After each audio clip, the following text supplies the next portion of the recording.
kuhusiana na masuala yanayofungamana na pesa ambazo zinadaiwa kufujwa na vile vile idara ya mahakama kuzindua kanuni zake.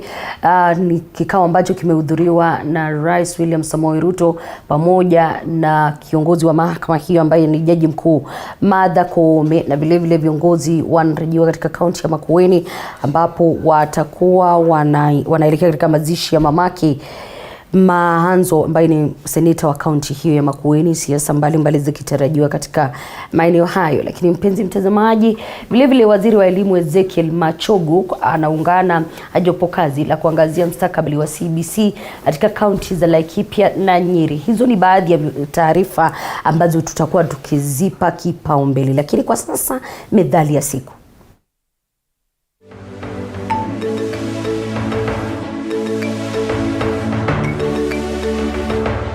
Methali ya leo: radhi yashinda mali. Maana yake ni kwamba baraka humfaidi mtu kuliko mali aliyonayo. Msamaha una thamani kuliko utajiri. Matumizi huwazindua watu wanaodhamini mali pasipo kuzingatia radhi.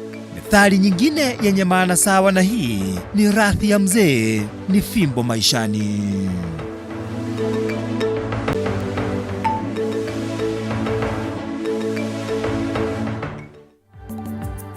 Karibu tuandamane hadi tamati, na viongozi kadhaa wanatarajiwa kufika katika makao makuu ya tume ya EACC kuhojiwa kuhusiana na sakata ya ardhi ya shilingi milioni 200. Hapo jana viongozi wakiwemo naibu mwenyekiti wa Jubilee David Murathe, aliyekuwa mbunge wa Lugari Cyrus Jirongo na katibu mkuu wa KOTU Francis Atwoli walisemekana kufika mbele ya tume hiyo ili kujibu maswali. Sasa tunaungana na mwanahabari wetu Duncan Haemba moja kwa moja tujuze yanayojiri katika maeneo hayo. Iwapo unalipata Duncan, ni kipi ambacho kinajiri mahali ulipo?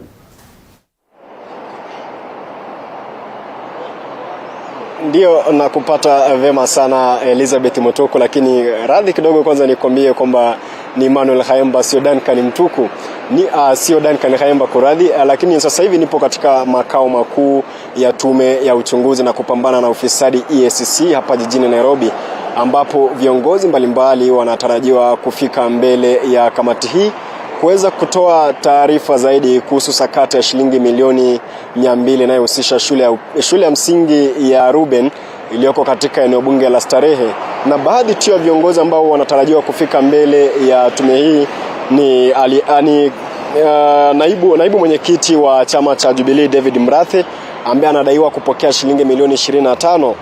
Katibu mkuu wa KOTU pia Francis Atwoli, ambaye pia anadaiwa kupokea shilingi milioni 60. Aliyekuwa mbunge wa Lugari Cyrus Jirongo pia ambaye alipokea shilingi milioni 25. Aliyekuwa seneta wa kaunti ya Viga George Haniri pia akipokea shilingi milioni 3, na aliyekuwa pia spika wa bunge la kitaifa Kenneth Marende akihusishwa na shilingi milioni 3, na mfanyabiashara Albino Abong ambaye pia anadaiwa kupokea shilingi milioni 38. Sasa hivi Elizabeth Mtuku, viongozi wale wote hawajaweza kufika, lakini wakati wote kuanzia sasa watakuwa wanaweza kufika watoe taarifa zaidi kuhusu sakata hiyo. Ikumbuka kwamba hapo jana naibu mwenyekiti wa chama cha Jubilee David Murathe aliweza kufika mbele ya tume hii akaweza kujitetea, na sasa hivi tu ni kueleza watazamaji tu kwamba wawe watulivu kidogo tu. Tutawapa habari kamili viongozi wale watakapofika, tuweze kuwaeleza yapi atakayojiri na habari zipi ambazo wataweza kutoa. Pengine kwako tu ni kurudisha kwako Elizabeth Mtuko, kama kutakuwa na lolote nitaweza kuarifu.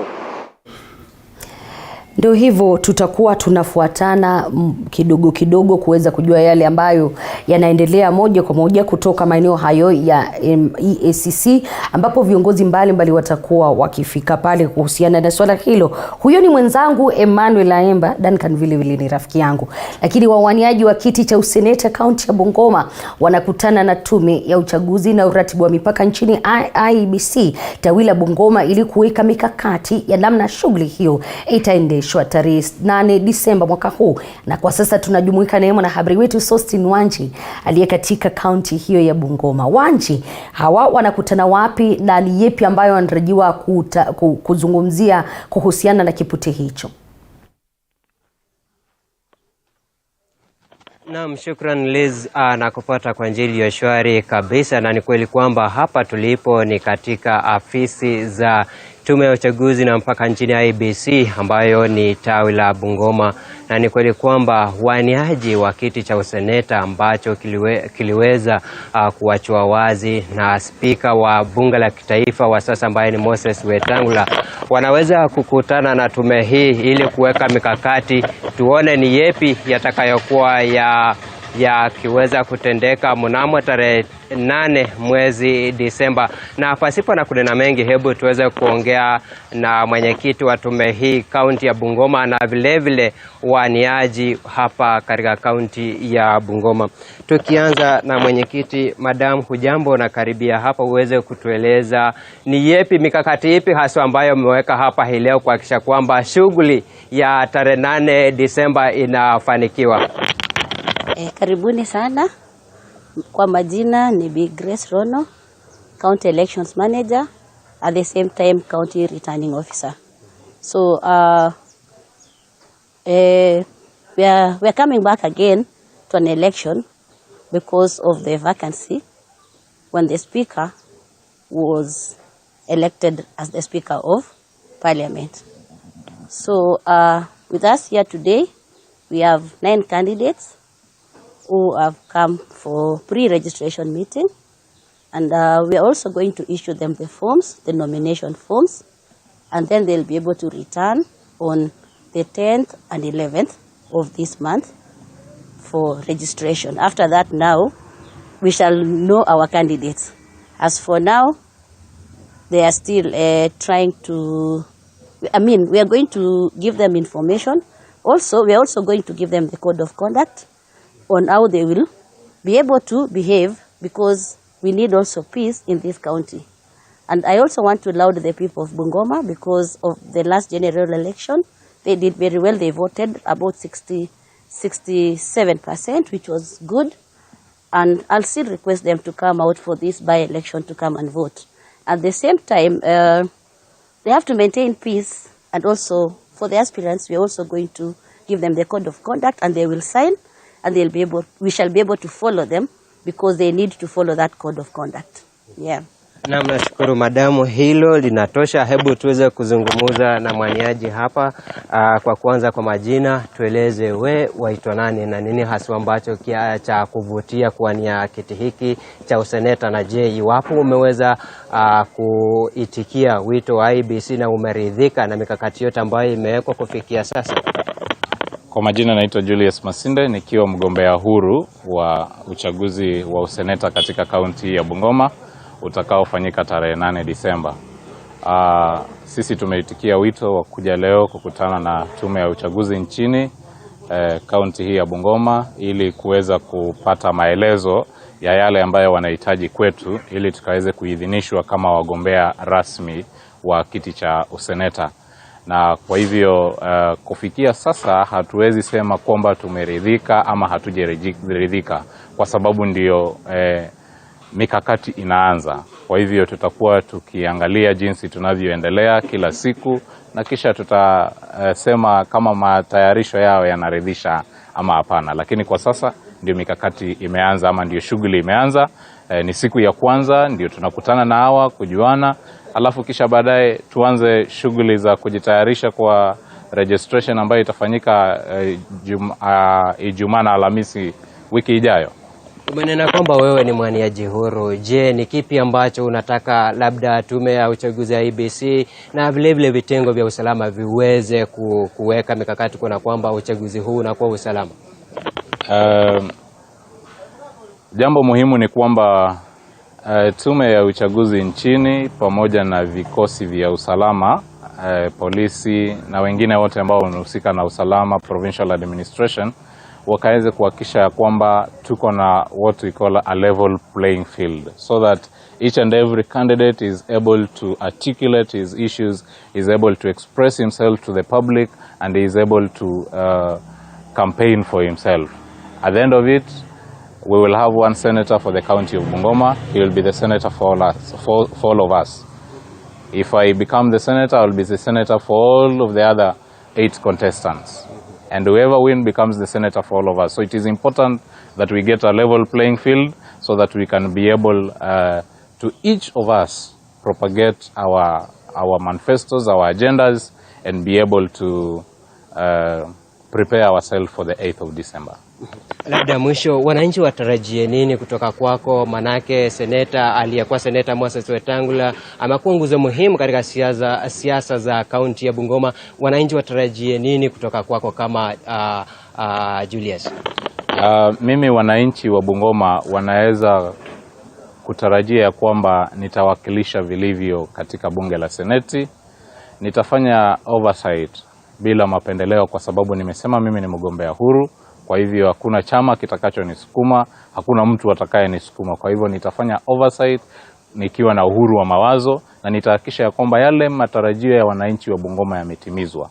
Ikiwa ni utendaji kazi wa serikali ya kaunti, nitahakikisha ya kwamba imetenda kazi kulingana na mkataba walioko nao na wananchi wa Bungoma, kulingana na manifesto waliotoa kwa wananchi wa Bungoma, kulingana na bajeti ambayo wanatengeneza kwa ajili ya uendeshaji wa shughuli za serikali ya kaunti ya Bungoma. Naam, nashukuru. Liz, jinsi ambavyo umeweza kusikia, tumepata kuongea na mwenyekiti wa tume ya uchaguzi hapa kaunti ya Bungoma na vilevile mmoja wa waniaji ambao wamefika hapa kuhakikisha kwamba mikakati yote ambayo inawekwa kufanikisha tarehe 8 Disemba uchaguzi mdogo ambao umeratibiwa baada ya Spika Moses Wetangula kuteuliwa kama spika wa bunge la kitaifa.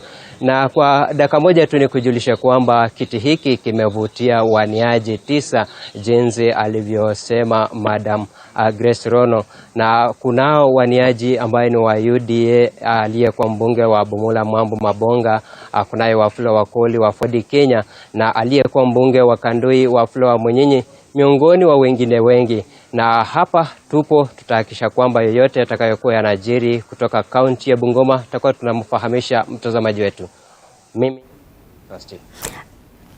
asante sana kutoka huko Bungoma Wanji. Tutakuwa tunafuatilia mengi kutoka kwako kuhusiana na yale yatakayojiri sasa na kabla na wakati huo wa uchaguzi ambayo ni tarehe 8 Disemba. Lakini gavana wa Bungoma Ken Lusaka amerai tume ya maadili EACC kuingilia kati na kusaidia katika uchunguzi wa madai ya ufujaji wa hela za hazina ya elimu unayodaiwa kufanyika kwenye wizara hiyo ya kaunti ama kwenye wizara ya elimu katika kaunti hiyo, kulingana na ripoti iliyotayarishwa na jopo kazi iliyoanzishwa miezi miwili iliyopita. Mchakato wa kuwachagua watakaofaidika na hazina hii haukuwa halali. Ripoti hiyo aidha inaashiria kuwa kati ya shule 46 zinazoangaziwa, wanafunzi 7 walikuwa wamehamishwa shule, ila shule waliokuwa bado ilikuwa inaendelea kufaidi kutokana na hazina hiyo. Vile vile ripoti hiyo imeashiria kuwa licha ya wanafunzi wengine 18 waliokuwa wakilipiwa karo katika kaunti hiyo, bado walikuwa wanalipiwa, na wanafunzi hao walikuwa wanalipiwa licha ya kuwa walikuwa wamehamishwa. Gavana Lusaka akiahidi kuwa mkondo wa sheria utafuata katika swala hilo. Wale hawakuelewa kimombo. Kibabi High School record ilionyesha kwamba kuna watoto 521. Wale wenye walipatikana wale actual ni 409. Yaani watoto 119 hawako, na ukilipa shule ya karo ya shilingi 35, hiyo ni milioni 1.1 ambayo peke yake imeenda Kibabi bila kulipa. Teremi Boys wale walikuwa record inaonyesha 533, wale wenye walipatikana ni 420, 113 ni ghosts, yaani hawako. Hiyo ni pesa imepotea kwa ni milioni 3.9555. Bungoma High School hivyo, Cardinal Tunga hivyo. Kwa hivyo tutafanya hiyo ripoti yote ili tuweze kujua pesa ya kaunti ya Bungoma hii imeenda na nani. Kwingine kulikuwa chama cha shule za kibinafsi cha Kenya kaunti ya Mombasa kimetoa ombi kwa serikali kushughulikia masuala kadhaa kuhusu marekebisho ya mtaala wa CBC kabla ya utekelezwaji wake kufanyika. Wakiongozwa na mwenyekiti wa KEPSA Daktari Elisha Mwangu, waliwasilisha mapendekezo na maoni yao kwa jopo kazi la kaunti kutathmini mtaala huo lililozuru shule ya upili ya Coast Girls kaunti ya Mombasa. Changamoto ama challenges ambazo zinatofautiana kulingana na zile, manake zile za chechea unakuta wengi wameijua hii mfumo wa elimu na wameweza kutathmini vizuri. Sasa alafu kuna wale wa grade 1 mpaka grade 6, ukienda zile shule zile unakuta ndio pia wameweza kufanya, lakini ni kama ambao walimu pia hawajaielewa vizuri huu mfumo. Sasa ni kama kulikuwa na inadequate training vile tulivyojionea sisi kule. Hakuna siku inapita bila mzazi kutoa pesa kwa mtoto wake shuleni kwa ajili ya kutimiza CBC. Ikiwa serikali inaonelea kuwa haikuwa tayari kufinance CBC, turudi kwa mtaala ambao tulikuwa tunaendelea nao wa 844. Lakini pia tuangalie ni kwa ajili gani tuliletewa CBC. Ni kwa sababu watoto wanasoma katika 844, wanafundishwa masomo ya kuajiriwa kazi katika serikali na katika idara za serikali. Sasa mindset inakuwa nitaajiriwa kazi, wakati anamaliza form 4, anamaliza university hakuna kazi. Kwa hivyo kama ni mtaala tunaendelea nao wa CBC, serikali itafute hela ifinance kila kitu kwenye shule, na kama tunaambiwa elimu ni bure, na kweli iwe bure.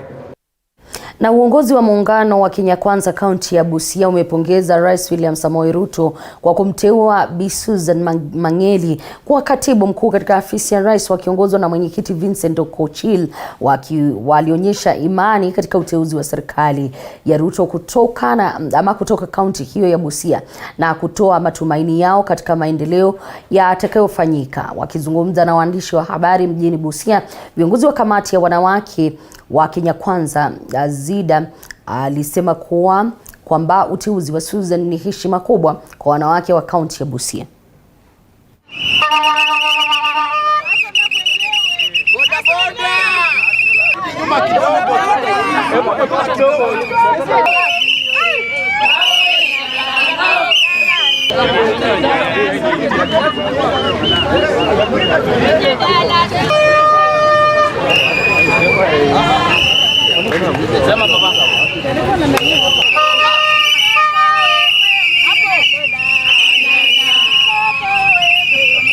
Mheshimiwa Babu na Mheshimiwa Susan waliwacha kazi yao, wakaja wakapambana na siasa hapa mpaka mwisho.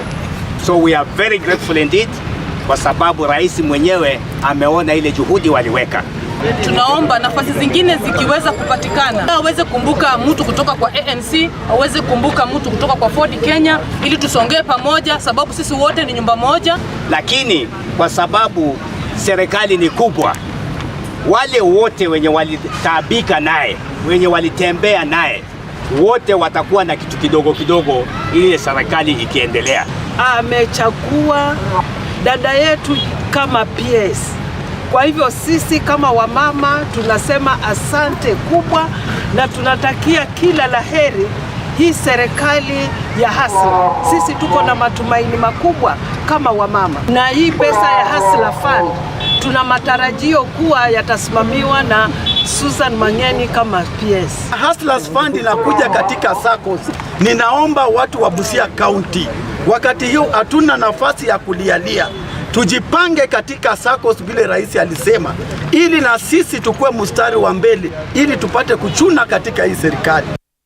Na kijana aliyeshtakiwa kwa mashtaka ya kugushi cheti cha chuo kikuu cha Moi aliwasilishwa katika mahakama ya Milimani ambapo alikanusha mashtaka hayo. Inakisiwa kuwa Gerard Lumuchele alitumia cheti hicho kuomba kazi katika benki moja jijini Nairobi. Mahakama imemwachilia Gerard Lumuchele kwa dhamana ya shilingi 1,100 au bondi ya shilingi 200,000. Kwenye mahakama hiyo pia mfanyikazi wa kituo cha basi cha Commercial jijini Nairobi George Karanja amekiri mashtaka ya kutumia lugha ya matusi dhidi ya dereva wake wa kike tarehe 22 Oktoba mwaka huu, hakimu mkuu Bernard Ochoi akiamuru afanyiwe uchunguzi kabla ya kesi hiyo kutajwa tena tarehe 7 Novemba.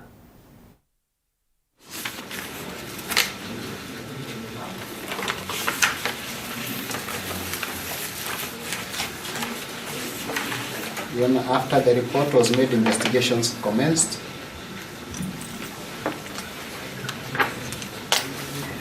and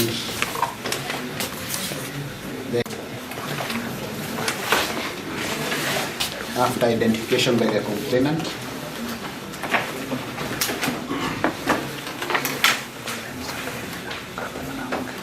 and is now before court facing the charges against him.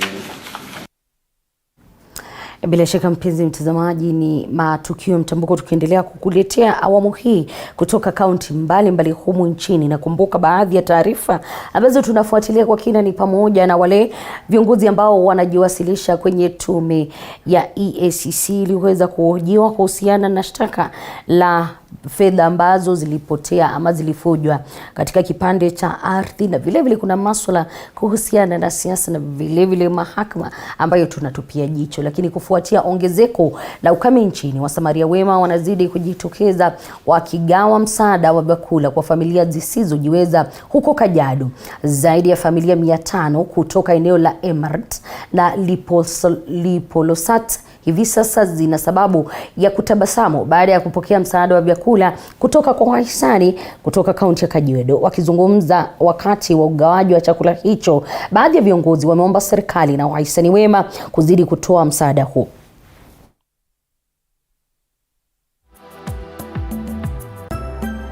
Mifugo zimekufa yote.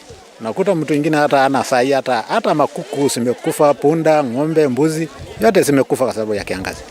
Mwaka 2 bado nyesha, sisi tunangojea Mungu anyeshe. Sasa kwa sababu ya hii nafasi ya hii chakula, tunaona kama tunaanza kutayarisha ili hii siku zijazo mvua ikipatikana tupate chakula ambaye haitakuja kuleta shida ya njaa kama saa hii vile tuko saa hii. Donors and well-wishers and fellow Kenyans whom God has enabled to consider supporting these communities that have been we have been watching them on the news, and they have been highlighted by the news media. I would urge that people of goodwill to come up and help as much as they can. Kwingineko ni kwa gavana wa Mombasa Abdul Swamad Sharif Nasir anasema kwamba ipo haja ya biashara za kibinafsi kushirikiana na serikali ili kuimarika kiuchumi na vile vile kuimarisha uchumi wa kaunti hiyo. Haya yanajiri huku benki ya Absa ikiendeleza vikao vyake na zaidi ya wafanyabiashara 400 wadogo ili kujadili jinsi ya kuendeleza sekta hiyo muhimu humu nchini. Kizungumza kwenye kongamano hilo katika kaunti ya Mombasa, mkurugenzi mkuu wa benki hiyo Yusuf Omar amesema kwamba benki hiyo inaendeleza mikakati hiyo ili kuimarisha uchumi wa taifa. For the sake of telling, I think I'll have to invite our business banking director to just say a few words. From Nairobi, Susan is the head of SME banking, and we have walked the journey of trying to see how we can manage the SME area, this commercial banking, this vehicle. Also getting an opportunity to also, talk to the top business people here and look and listen to their challenges, the ones they are going through, and through as you're coming up with your manifesto, the finance bill, how you'll be able to respond and react to the business community to make sure that their businesses can have a thriving environment, which then of course means you can be able to collect more revenue and more investments can be done in this county. I have personally come here to give affirmation on a couple of issues. One, as promised, our finance bill that is currently already out has already, 1, reduced the licenses for the SMEs and MMEs. 2, we have consolidated.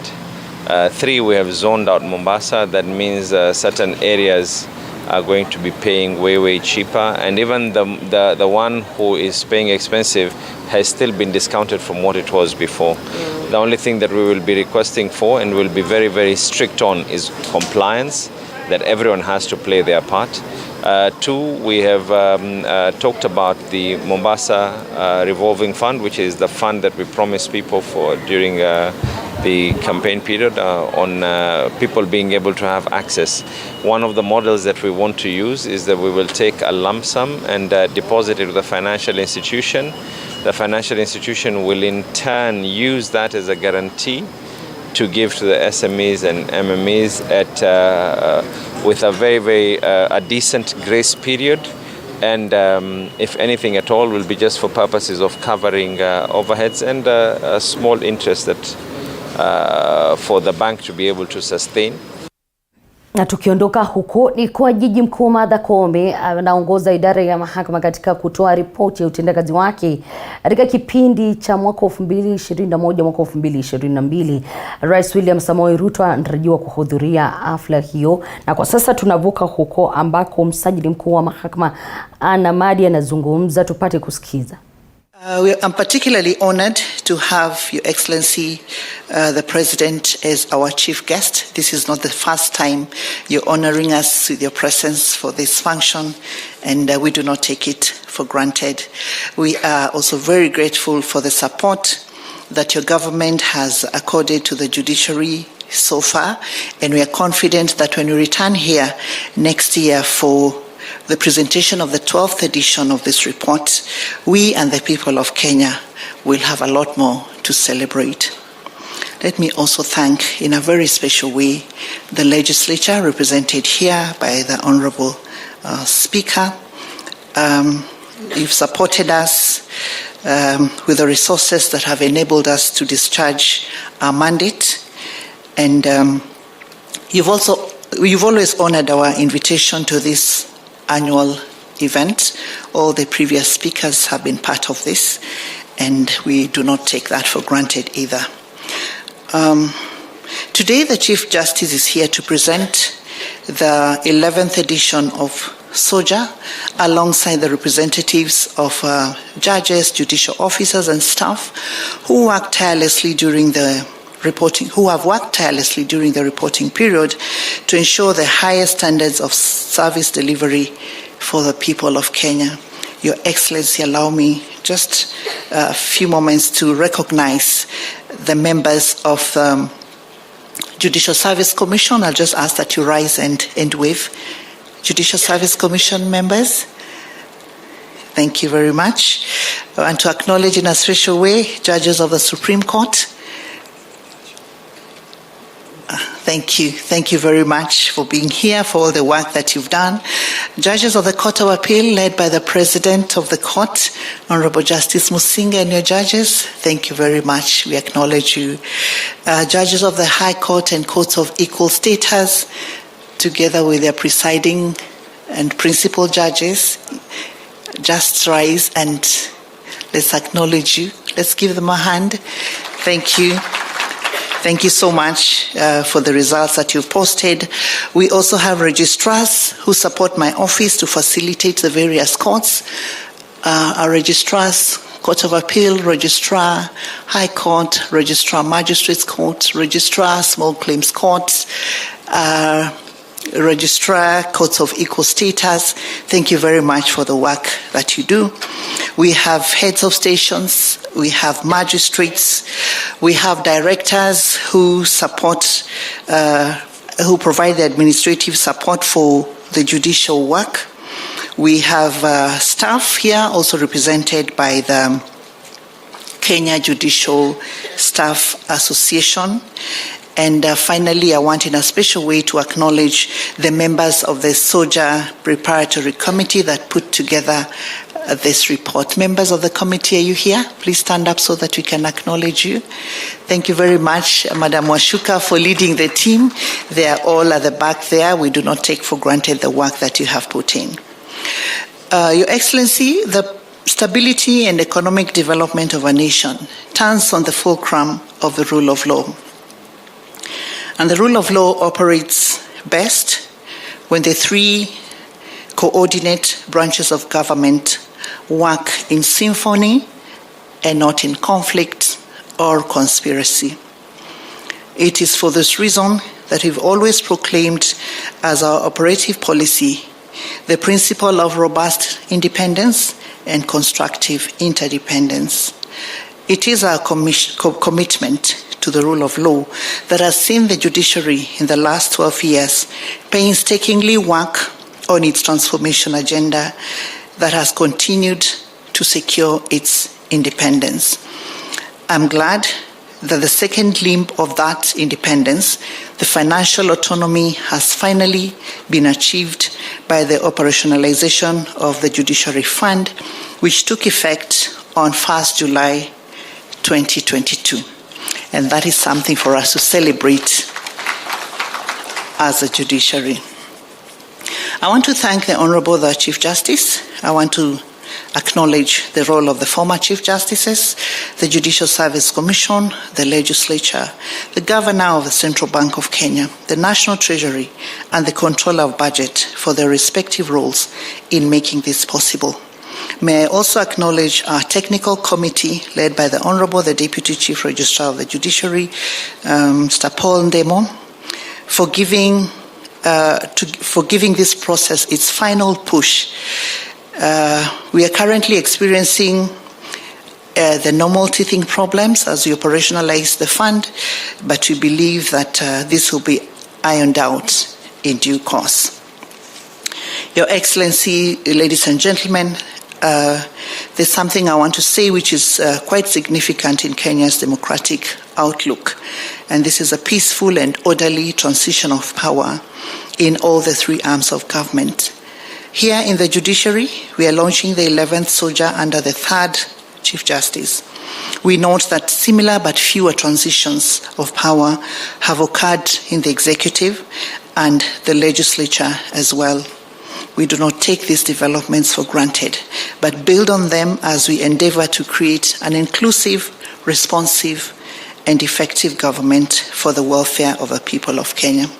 Ladies and gentlemen, the milestones recorded in the report that is before us is a product of collective efforts from the diverse internal stakeholders whom I've just introduced, and mine therefore is to thank all the individuals and organizations who have contributed in one way or other to work with the judiciary over the past year, including all the justice agencies, civil society, and the media as well. Let me also acknowledge our development partners who have always worked with us. They have offered us resources where we've had gaps, and they've also offered us technical support to make sure that we achieve what we're here for. Your presence here today continues to be a great source of encouragement and hope for us. We will continue with this constructive engagement with each and every one of you with a view to securing the justice needs of this nation. Your Excellency, ladies and gentlemen, thank you very much once again for being here. Karibuni sana, and may God bless us all. May I now call upon, invite the Governor, His Excellency Johnson Sakaja, to come forward and make some remarks.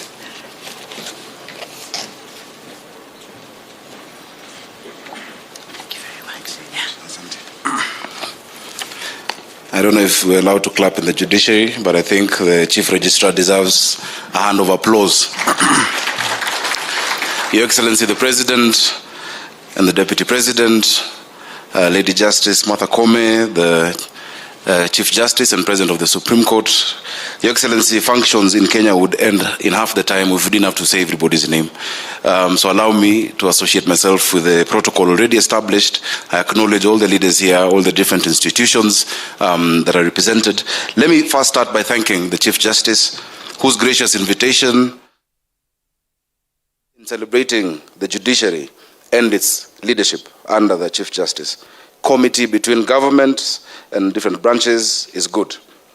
Ladies and gentlemen, cast your minds back to two of the most heated political controversies of the last few years, the general election and the Building Bridges initiative.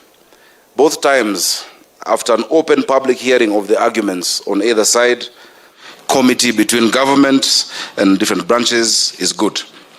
Ladies and gentlemen, cast your minds back to two of the most heated political controversies of the last few years, the general election and the Building Bridges initiative.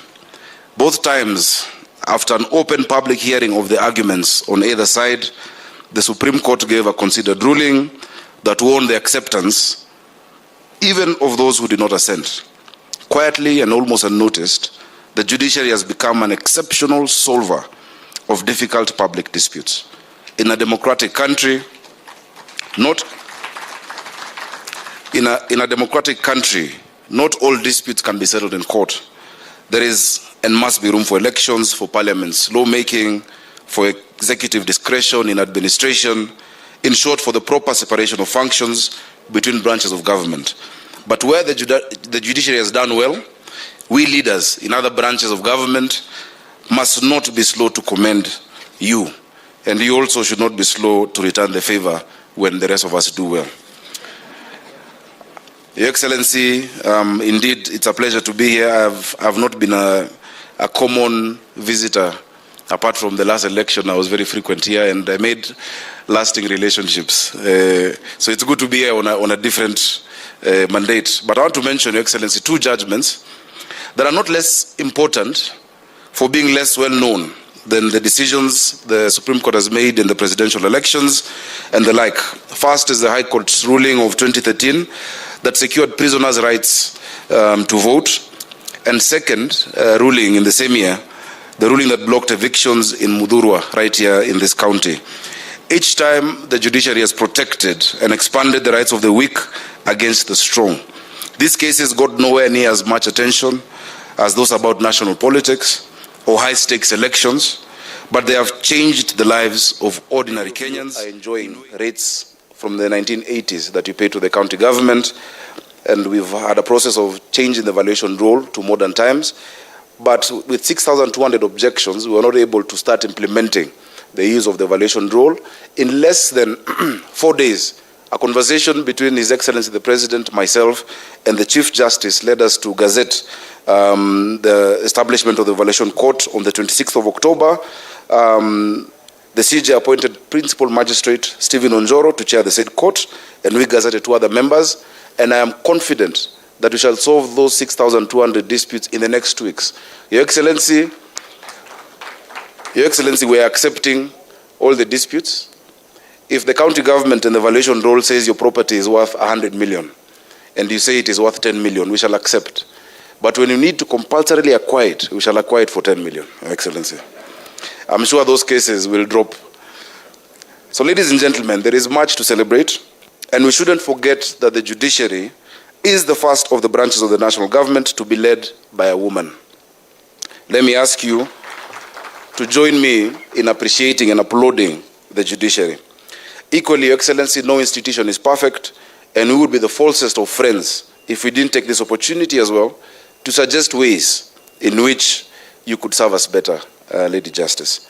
If we are going to do an even better job of protecting the rights of ordinary Kenyans than we have in the past, we will need to make access to justice much quicker and easier. The people of Nairobi, for instance, expect no less. In any case, it is one of our manifesto pledges. Let us work together to open more courts in Nairobi and seriously consider opening borough courts, which would ease the administration of justice. The backlog of cases needs to be addressed, and we ask for the appointment of more staff to handle matters more quickly. There are still unacceptable delays that cost ordinary people their time, their money, and their peace of mind. We note that there's a caseload at the City Court, right here at City Hall, whose bulk of cases are traffic-related against motorists within the city. Suffice to note that our remand facilities are congested with petty traffic offenders arrested by our enforcement officers within the city. Your Excellency, the day before yesterday, I put out a message that received very interesting responses. And I told Nairobians, Your Excellency, we're grappling with illegal dumping. We are doing our best to clear. So far, we've done 86,000 tons, but we clear a place and somebody comes and blatantly just dumps. And I've asked Nairobians that if they record somebody dumping illegally and we prosecute that person, we'll find a way to split the fine with the Nairobians, such that all Nairobians become enforcement officers. We will need to address that, Your Excellency, with the judiciary so that we can clear these petty cases. The traffic offenses can be paid by instant fines. The Traffic Act allows for that. We've set smart cameras across the city, but it just takes some few decisions from your office, Your Excellency, and mine and the judiciary to unlock that, so that we don't have petty offenders clogging the judicial system, and so that every Kenyan looks out for the other and becomes enforcement officers. If you see somebody overlapping, take a video, take a photo, send it to us. Once you prosecute them, we can share the fine. That is also going to create employment. Kazi ni kazi, Your Excellency. So, Lady Justice and the judiciary, we know the number of cases on our side, and we would be happy to help in any way that we can. The construction of 4 small claim courts under Dagoretti, Kasarani, Mihango, and Huruma has started under the county government. It had started under the now defunct NMS, and I understand that the construction of these courts are stalled. But I will not let these projects become white elephants under my watch. I will liaise with the national government and treasury to have a special budget approved and released to ensure that we can conclude those projects of those 4 small claim courts. And as I've said, we'd want more in the different boroughs that we're setting up across the city. We look forward to handing them over to you, Chief Justice, on completion, so that we can hasten the business of bringing justice to the people of Nairobi. Your Excellency, during the 71 days and 24 minutes I've been in office, we have, through our participation in the City Court Users Committee, done a quick and cursory assessment of the status of the City Court here, and we are saddened by the state of affairs therein. Among the notable issues that require urgent intervention is the lack of sanitation for litigants, advocates, and other court users. We pledge to provide, Your Excellency, the next few days, mobile facilities for that as we create a more permanent solution to give dignity to everybody in our judicial system, and especially those at the City Court. We commend the Chief Justice for establishing the first sexual and gender-based violence court in Kenya at Shanzu, and our administration supports and will enforce this by working with the judiciary and other partners to maintain and set up safe houses within the city. We're already launching one soon with the Women Rep of Nairobi, together with the police, so that we can protect women and children who are victims of gender-based violence, and we have a lot of that, especially sexual gender-based violence in our informal settlements. But enough of policy, Your Excellency. Today is your day, Lady Chief Justice and the judiciary, ladies and gentlemen of the court. So let me close with the praise you have earned. We are grateful for your service in protecting and preserving the rights of Kenyans, in upholding equal justice under the law, and in solving wisely some of the most difficult disputes that the Kenyan public life has ever produced. May you be granted the wisdom to continue to serve, and may justice remain our shield and defender. Asanteni sana na Mungu awabariki. Your Excellency, it is now my honor to invite the Honorable Attorney General to make his remarks. Karibu.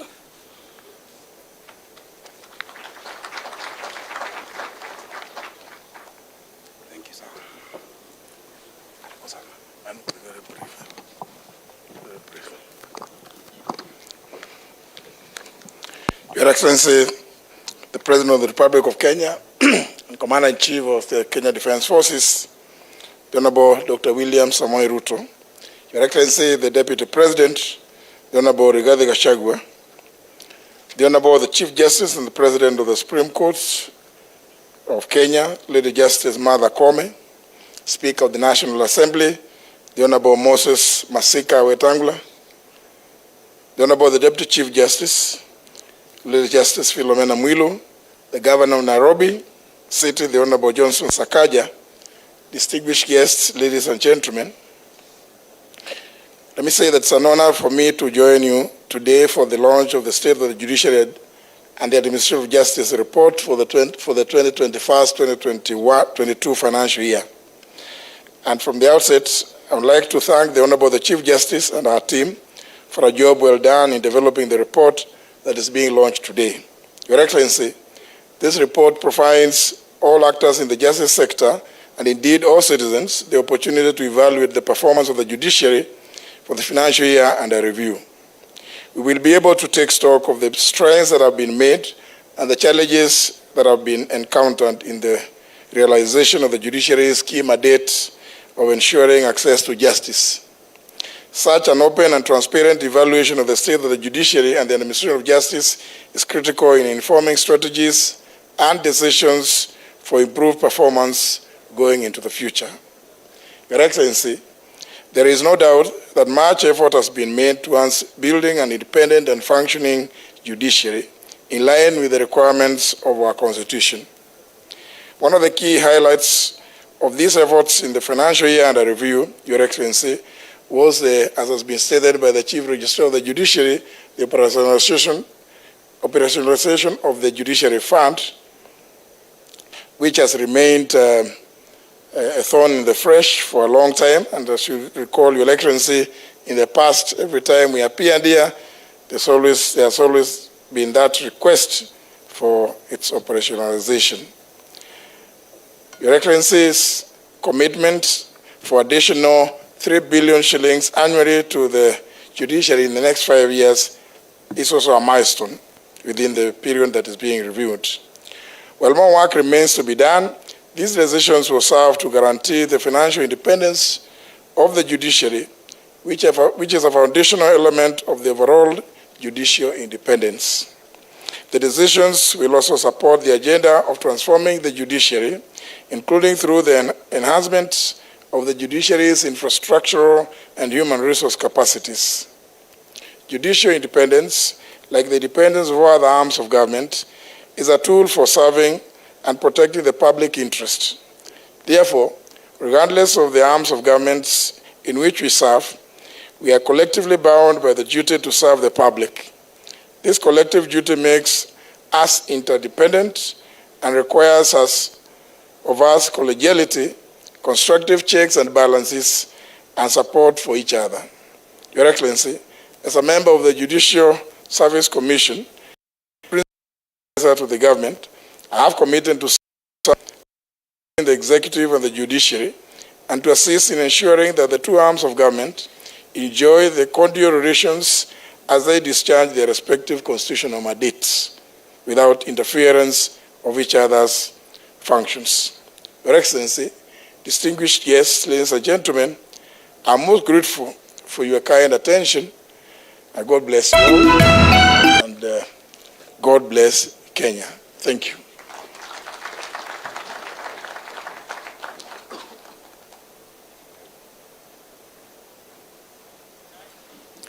Thank you very much, Honorable Attorney General. Allow me, sir, now to invite the Deputy Chief Justice to make her remarks and invite the Honorable Speaker of the National Assembly.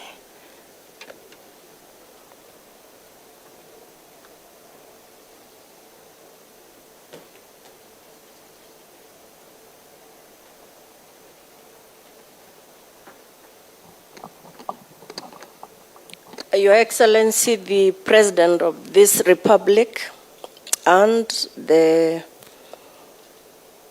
Commander-in-Chief of our Defense Forces, Your Excellency, our Deputy President, the Speaker of the National Assembly, the Honorable the Chief Justice of the Republic of Kenya, all members of the Cabinet that are present with us today, the Governor of Nairobi, my colleagues at the judiciary at all levels of court, the directorates and staff, justice seekers here present, the staff of the judiciary. Good morning. Now, today happens to be, at least in my judgment, the second most important day in the judiciary. Second, after the days that we hear and determine cases and avail justice to justice seekers in the Republic of Kenya, and some from outside the Republic, because we are approached from all corners. Second, because it is the day that we come to obey the Constitution, to obey the statute that is the Judicial Service Act, where in Section 5 of that Act, we are called upon to give an account of what we have done in a whole year, gazette that account, and give it to the Speaker of the National Assembly to debate and strengthen that report. Now, the report is not just a report. It is an account of our accountability to the people of Kenya whom we serve. We are independent, but that independence means nothing if it is not accompanied with and by accountability. And so today, we come here to tell Kenyans that for the last 1 year that you have allowed us to serve you, this is what we did for Kenya. This is where we need improvement, and this is where we need your support. Secondly, the judiciary cannot succeed alone. The judiciary is as good as the people it serves, and it is as good as its partners. Now, the Constitution requires that the three arms of government, though furiously independent, are of necessity constructively interdependent. And that's where we connect with each other, where we are able to do one thing as the Constitution mandates that we do. The other arms of government come in as the Constitution requires them to do to support the discharge of the main item that we discharge from this end of the three arms of government, which is accessing justice to the people who pay our salaries. And it is such a primary concern that if it does not receive the support that it must receive from the other arms of government, we just cannot succeed. And so, on this, our second important day, we from the judiciary refuse to talk and talk through the report. Now, that report is delivered by the Honorable the Chief Justice, as I will later talk about. But for now, allow me to take this privileged position to invite our other partner, the head of the legislature, the Honorable the Speaker of the National Assembly, the Honorable Moses Masika Wetangula, to come and speak to this congregation.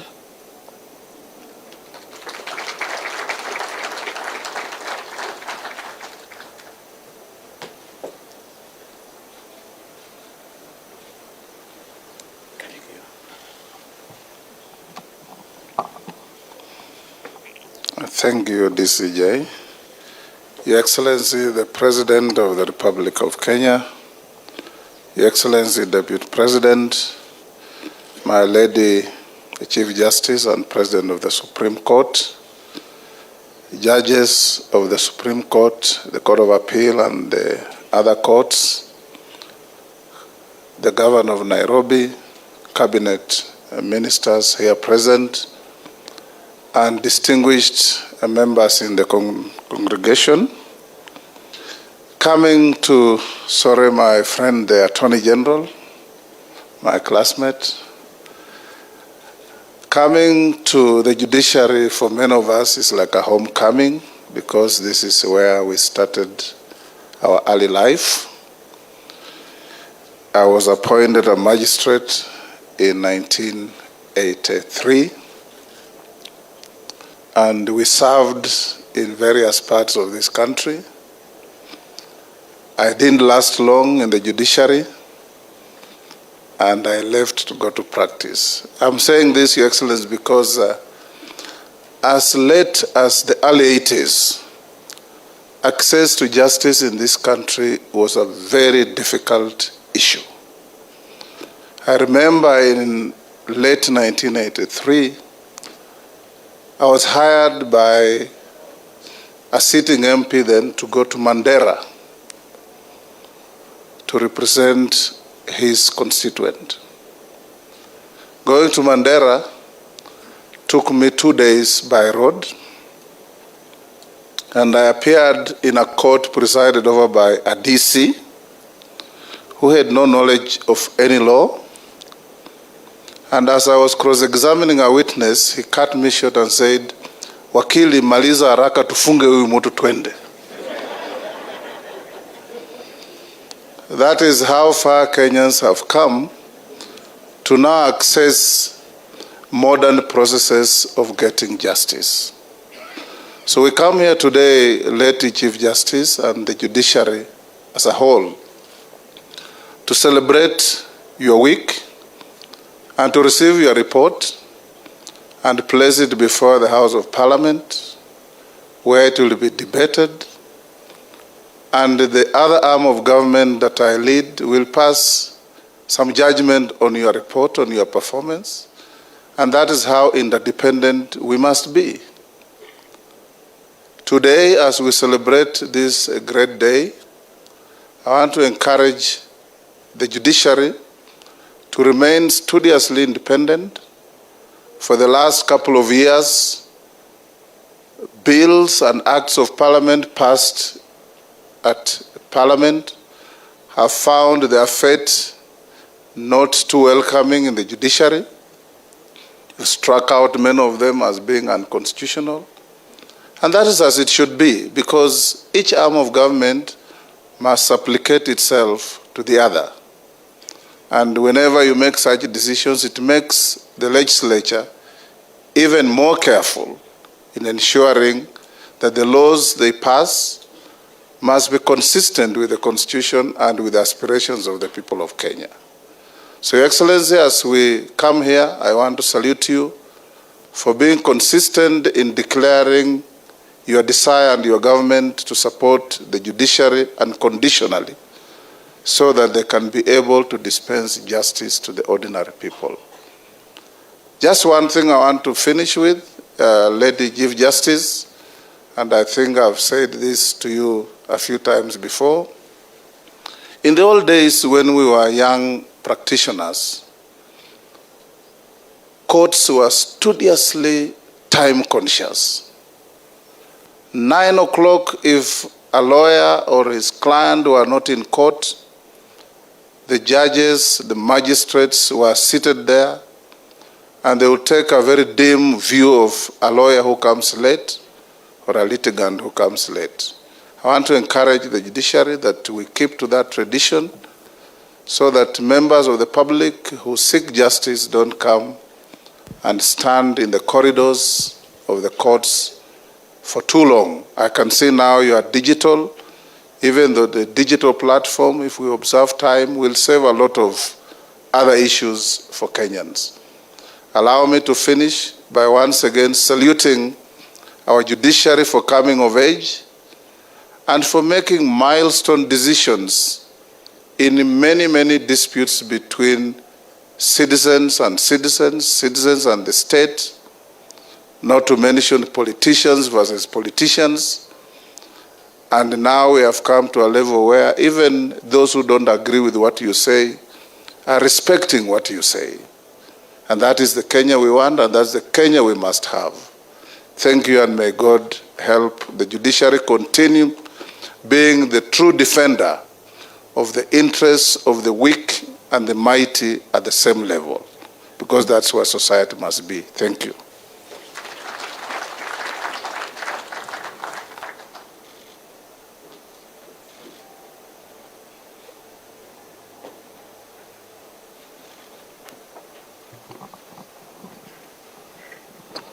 Asante sana Bwana Speaker, sir.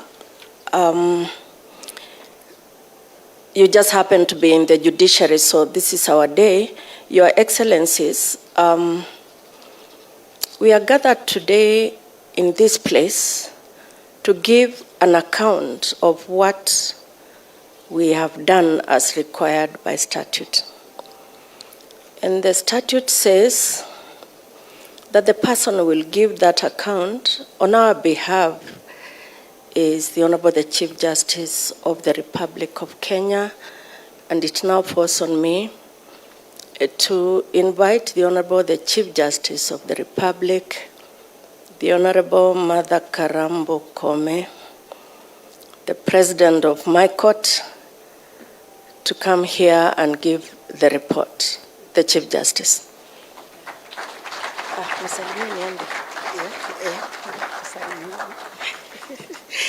Thank you very much, my sister, the Honorable Lady Justice Philomena Mwiru.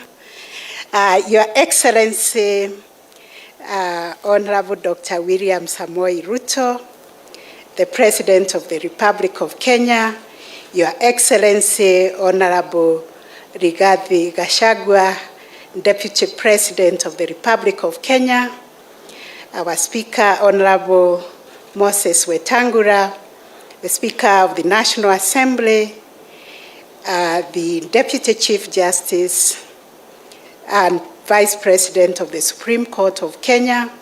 Allow me also to adopt the protocol that has been established and recognize all the very distinguished guests that we have this morning, particularly recognizing our cabinet secretaries, and I think our prime chief cabinet secretary is coming to the judiciary for the first time. I've never seen him before. You're most welcome. Very distinguished ladies and gentlemen, judges, our development partners, constitutional commissioners, our partners at the National Council on the Administration of Justice, all the people we work with, the judiciary staff, everybody who has put their hand to make this report a reality and to come and support us today. We recognize you and really say a very, very good morning to all of you. I start by appreciating and thanking the President of the Republic of Kenya, Your Excellency, Dr. William Ruto, for honoring the judiciary with your presence in this event. I also thank the Deputy President and the Speaker of the National Assembly, the Cabinet Secretaries, the Principal Secretaries, members of the National Assembly and the Senate, the Judicial Service Commission, chairpersons and commissioners of the various independent constitutional commissions present in this event.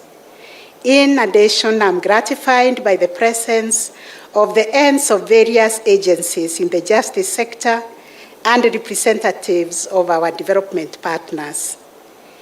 Ladies and gentlemen, Your Excellency, the launch of the Sonja Report 2021-2022 in the presence of the leaders of all arms of government speaks to the shared responsibility towards the realization of the constitutional right of access to justice as enshrined in Article 48 of our Constitution.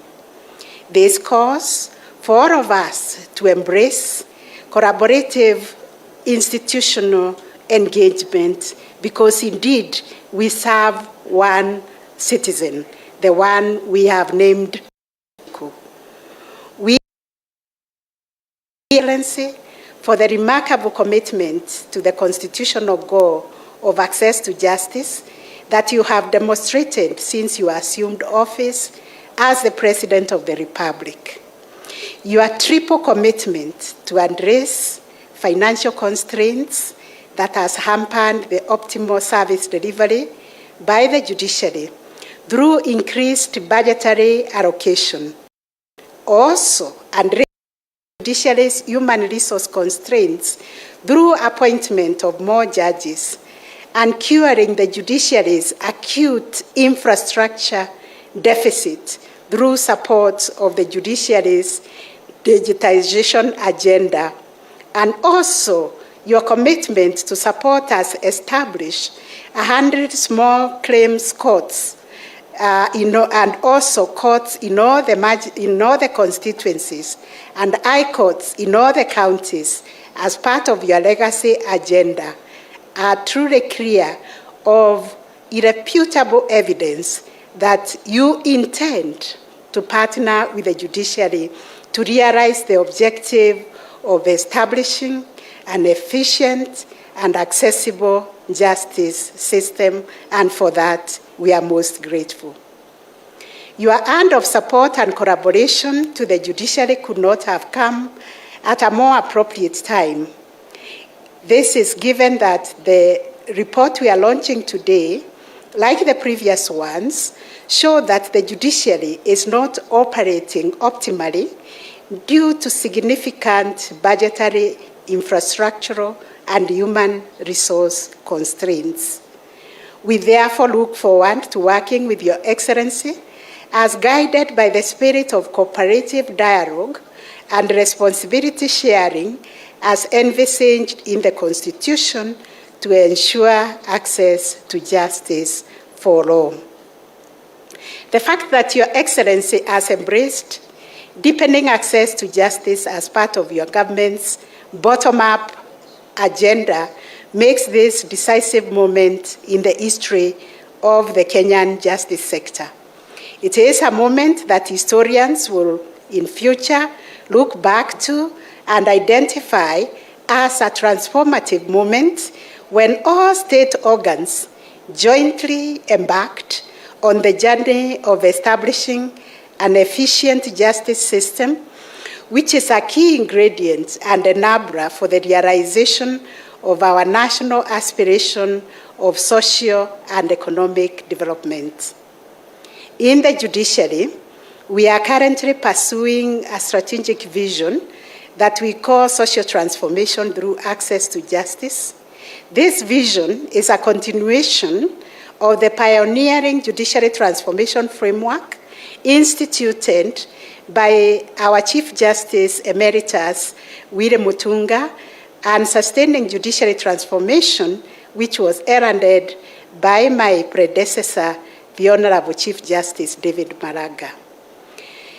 The thrust of thatch, as we nickname it, is putting in place a people-centered justice system.